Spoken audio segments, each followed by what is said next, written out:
No, Clay, I got your back. Especially those clowns at Hoops Hype.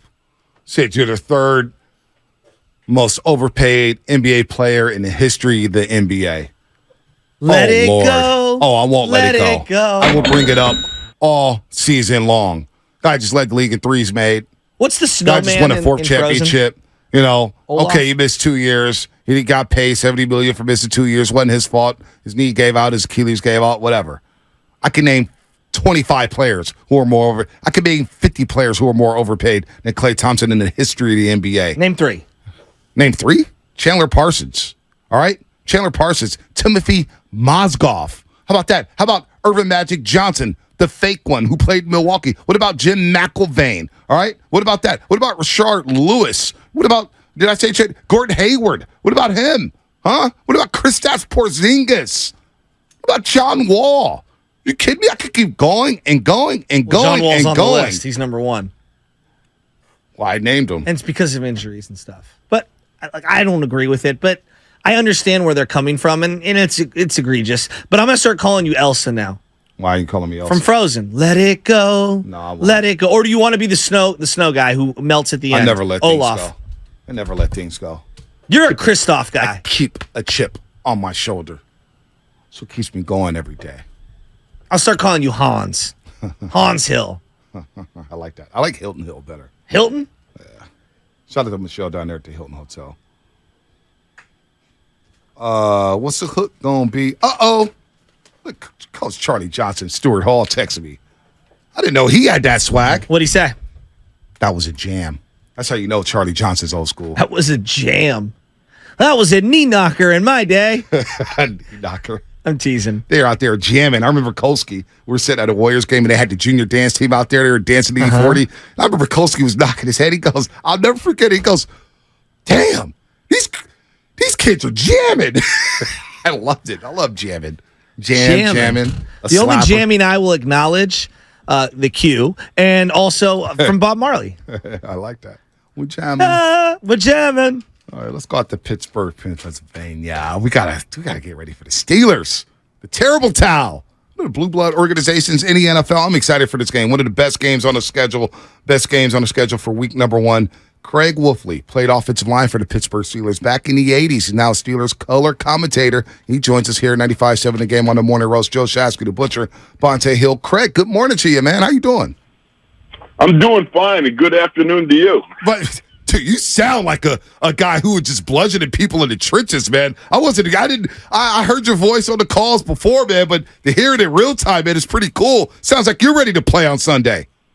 You know, I got to tell you, brother, I woke up this morning, and it was just like you could feel the game creeping forward, back to the days of old when I was, as a player, you felt that first week, and as you make that transition from the preseason into the regular season, and you feel that walking up to the zone, what I call walking the zone up the last 24 hours before kickoff.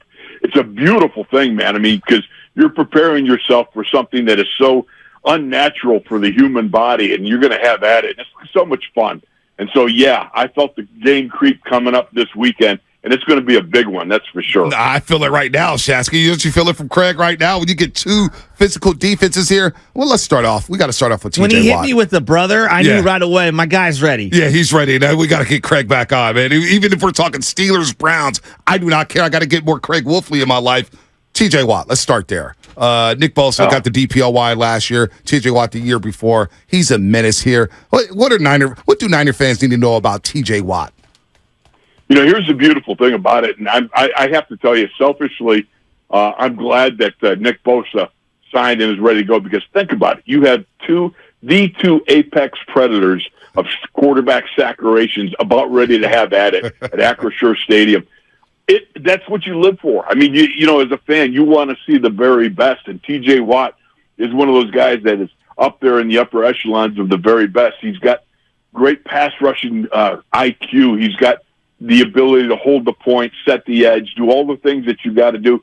But there's something about him with the big plays and timely moments.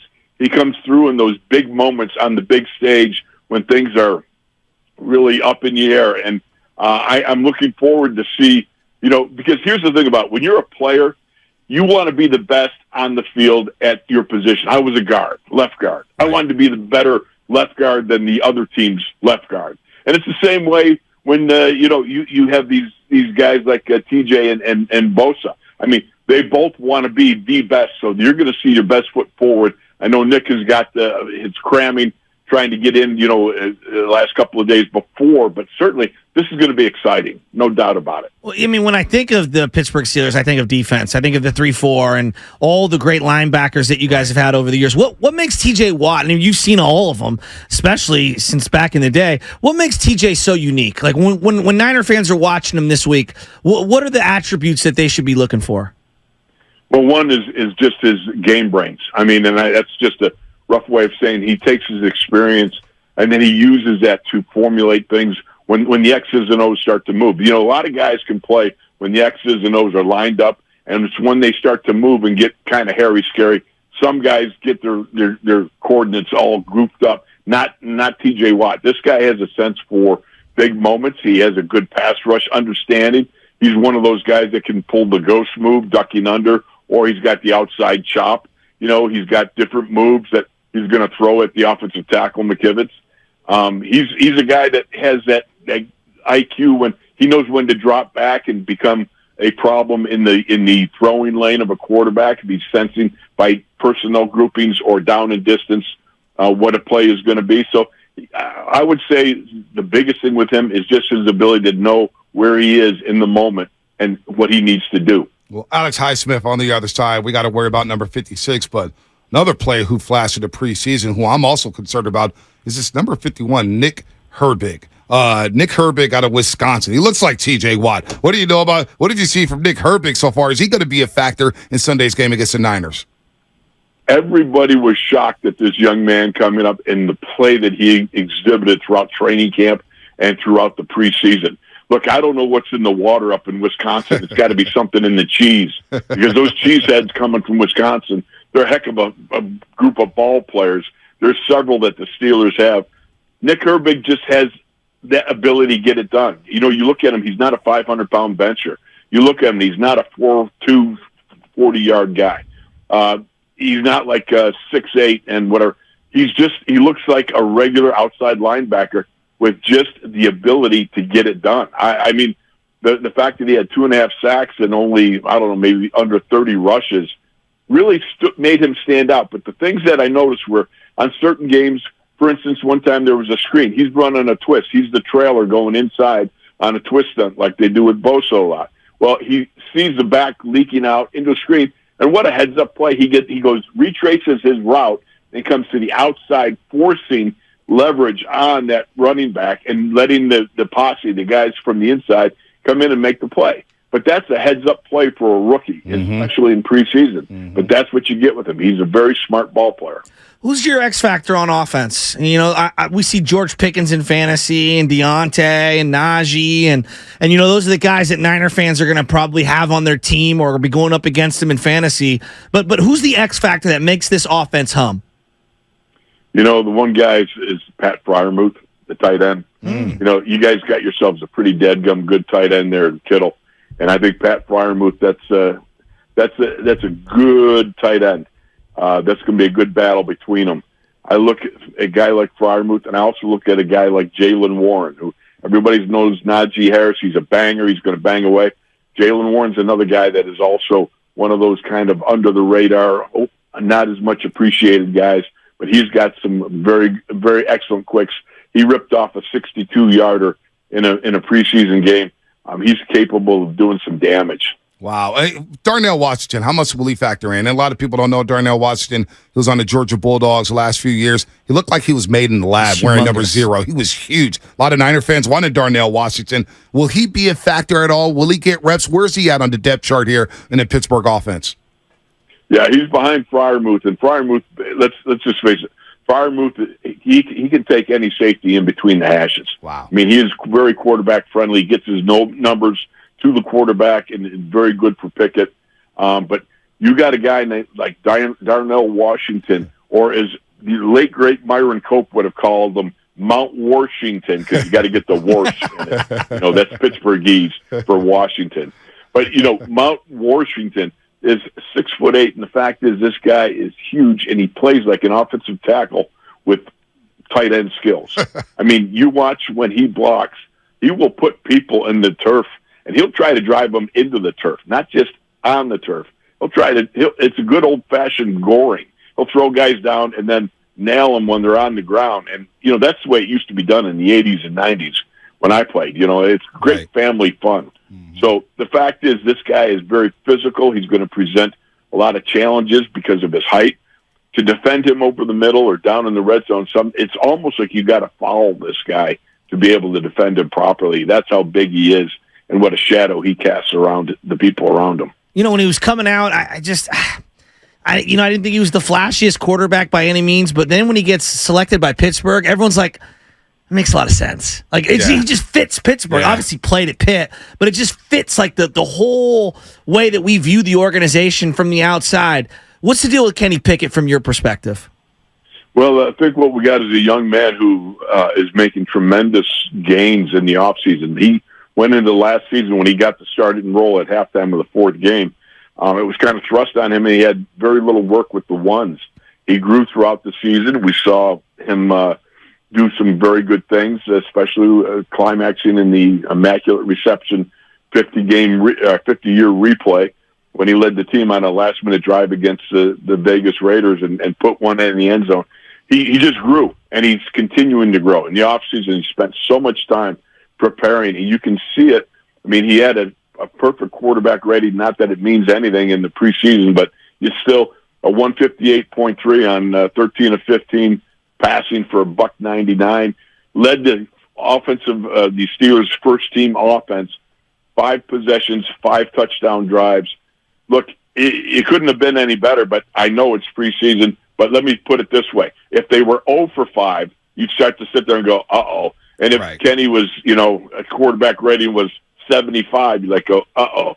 So at the very least, you got hope because this young man really looks large and in charge. He seems like one of these guys that he doesn't get hurried or harassed.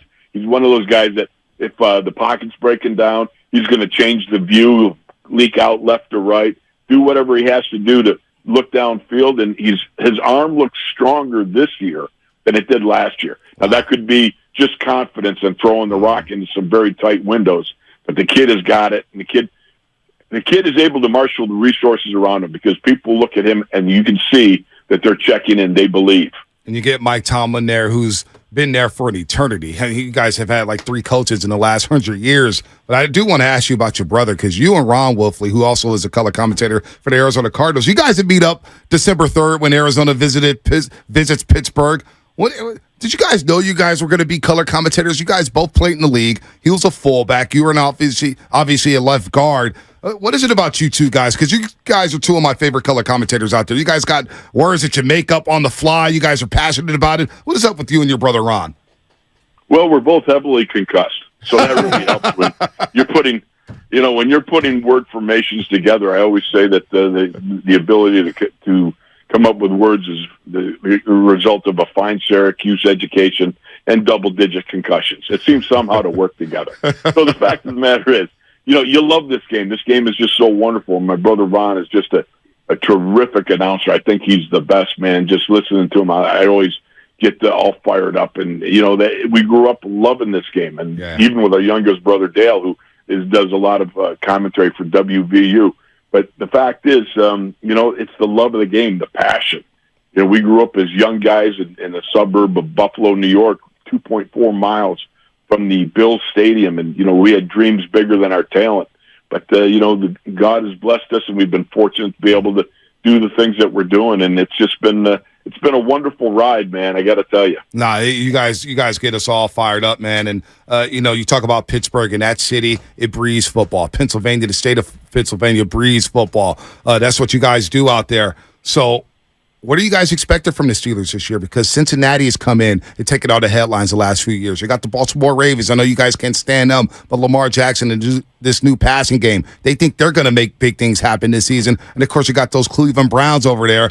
What are people expecting in Pittsburgh this year? Because it's been a while since you guys have won a playoff game. Well, exactly so. But the fact of the matter is I know that people get tired of me talking about Mike Tomlin and his undefeated I'm sorry, always, not less than 500 win seasons. Mm-hmm. He's always above the 500 mark. That's a phenomenal accomplishment. A lot of people talk about Super Bowl wins, which Mike has had Super Bowl wins. The fact of the matter is, this guy is producing, and he is one of those guys that is able to keep this team together. And here's the thing, when you're large and in charge and you are able to repeat the same message, but guys are buying into it, it says everything about you in it. And I think in the AFC North, when you hear Mike all the way back talking about 2 trains, 1 track with the Baltimore Ravens, or, it's Browns week, and there's always been this intense rivalry between Cleveland and Pittsburgh.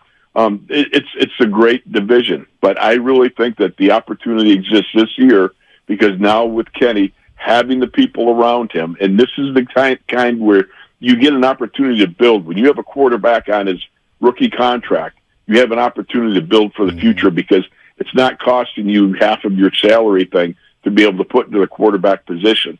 So now you can spread that out, and that's what they've done. And they've rebuilt the inside linebacker position with some of that cachet that they're saving. They've got some people they picked up on defensive line. You've got the Pickens, and you've got Deontay Johnson, who is just a superb wide receiver. But again, you got the running game coming together, and probably the biggest thing of all is they rebuilt this offensive line. Last year, they had 5 guys across the board, went 17 starts, each one of them, and the coaches I know were holding their breath, hoping that no one got nicked up or hurt and couldn't meet the starting bell. But certainly that offensive line group is going to be huge because here's the thing. You've got some big trips coming up. You've got out to L.A., you've got to Vegas, you've got to Seattle. And one of the things that you do when you have those big trips, you better have a big offensive line that can command the second half. When everybody's a little bit tired, the offensive line comes out and starts mulching people and putting slobber knocker hits on people. That's how you win games. Craig, we have developed a rivalry with the state of Pennsylvania, specifically Philadelphia. Why are Philly fans so obnoxious and their media so obnoxious? So and you guys are so great. Like you Western PA. I like Western PA. Yeah, the Steeler fans, the people in the media, like we have nothing but respect. Why are the 2 parts of Pennsylvania so dramatically different? That's an interesting question, and I don't know how to answer it other than to answer it as I did when one time we were playing the Eagles and we were at Three Rivers Stadium, and it was a preseason game. I'm walking off the field after slugging it out with Mike Golick for a period of time. Mike was great. He was a big stonehead, great guy. We'd go at it and that. And I remember he was laughing. He goes, we beat you guys. I go, yeah, but you still lose. And he goes, how's that? And he goes, you got to go back to Philly. And that's just the way I feel. You're on that eastern part of the state. I don't know what's in the water over there. I don't know what the problem is, but I do know that it's better to be on the western part of the state than be in Pittsburgh. Isn't that where all the quarterbacks are from, too? Yeah, Dan Marino. Montana. Montana, yeah. Yeah, there are a lot of guys from Western PA. How about Joe Willie Namath? Yep. There you go. Probably 20-some years ago at a golf outing, I was like a little kid, man. It was like tremendous. And then, of course, Johnny Yu was from a Western Pennsylvania. See, I didn't know that part. So wow. We've had a lot of great ones around here. Real quick, 20 seconds or less, Craig, we do appreciate all the time, man. This has been awesome. A lot of Niner fans traveling out there. Niner fans travel all over the place. A lot of them are going out there to Pittsburgh. What kind of game day experience can they expect out there in the Steel City? Oh, you know what? You love it. One of the things you got to do is visit Caliente's. They got great pizza. That's a great place to be able to have at it. There's also Caliente's will be at the stadium. There's also Primanti Brothers, which is a great sandwich where you can get fries and coleslaw on your child. There's also the Great Hall, and the Steelers fans are accepting. They're good people. Yeah, they are. And it's going to be one whale of a battle, and I look forward to it. I'm already fired up. I'm already excited. So. This is just going to be when kickoff happens at 1:00 Sunday. You can bet I'm going to be like going nuts. It's funny you said they're accepting because they've come to Candlestick a handful of times when I used to go to Candlestick, and then obviously they came to Levi's the one time where I was there a couple years ago. And man, they roll so deep. Steeler fans, and they are really loyal, good fans. Oh, they are. I will tell you this, and I'll try to make it quick, but I once met a gentleman, a steel worker from the 70s, and I always wondered how the Steelers and steel workers, that whole union came about. I remember the man telling me, with all the people leaving Pittsburgh, with the lack of a steel production going way down, you got the plants are closing. He said, and he grabbed my hand. The guy was strong. He was like in his 80s. He was strong as all get out. He's squeezing my hand. And I look at him, he goes, you don't understand how important the Steelers were to me and my family. I didn't know if I could put food on the table the next week, but I had the Steelers game for 3 hours on a Sunday that I didn't have to worry about anything. And to me, that says everything about how the Steelers and the community came together and why everything is kind of like it is. That hit me. That hit me in the soul. That was a great story, Craig. Good Thank stuff, you. Craig. Good stuff, Craig. Craig Wolfley here on the Morning Roast on 95.7 The Game. Have a great call Sunday. Hell yeah. We'll be rooting for, obviously, for the red and gold, but, man, it was great to talk to you. You and your brother are one of a kind. I'm telling you, man. You guys, you can feel the passion coming through the airways, man, when you guys are called in the game. Good stuff, Craig. Well, concussions are a wonderful thing. Sorry we're laughing. Thanks, guys. I feel insensitive laughing. When you Google